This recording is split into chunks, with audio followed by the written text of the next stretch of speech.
समर्थ. मी doctor rakhi. मंगळवारी आपल्याला काय करायचं हे सांगण्यासाठी आलेले आहे. मंगळवार हा विनायकी चतुर्थी इतका शुभ दिन आहे आणि ह्या काळामध्ये इतके सण आपण साजरे करत आलो आहे. त्याच्यामुळे ह्या विनायकी चतुर्थी आपल्या गणपतीला प्रसन्न करण्याचा वार आहे. गणपतीला आपल्याला दुर्वा व्हायची आहे. त्यांना लाल फूल आवडते, पण विनायकी चतुर्थीला एक खास पिवळं फूल तुम्ही वाहा, त्यांना फार आवडतं.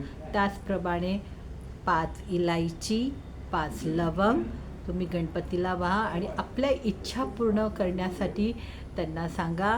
त्याचप्रमाणे भवानी पार्वती माता हिलासुद्धा तुम्ही हळदी कुंकू वाहा आणि पार्वती मातेला सांगा की गणेशजींना सांगून तुमच्या इच्छा पूर्ण करा.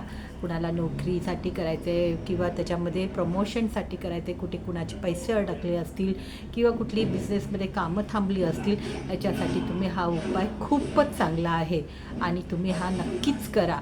त्याचप्रमाणे मंगळवार आहे म्हणजे मंगळाचा वर्ष फार आहे, कारण कर्क राशीमधून जरी शनी बाहेर पडला असेल तरीसुद्धा आता मंगळ मात्र कर्क राशीला 3 तारखेला त्यांच्यामध्ये पदार्पण करतो आहे. तर त्यासाठी आपल्याला आत्तापासूनच सुरुवात केली पाहिजे.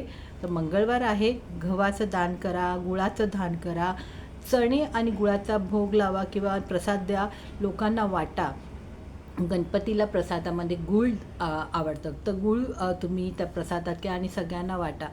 ह्याच्यामुळे ह्या दानामुळे तुमची प्रगती होण्याचे मार्ग मोकळे होतील. तुमच्या काही अडीअडचणी थांबल्या असेल तेही पूर्ण होण्यास मदत होईल. तर मंगळवारी तुम्ही हनुमान चालीसा वाचायची आहे, चणे आणि गुळाचा भोग लावायचा आहे. जर तुम्हाला हिरवेच चणे मिळाले आणि ते दानामध्ये तुम्ही दिलात तरी खूपच चांगलं. म्हणजे तुम्हाला तुमच्या अपेक्षेपेक्षा जास्त काहीतरी हवं असेल तर तुम्ही नक्कीच ते करा.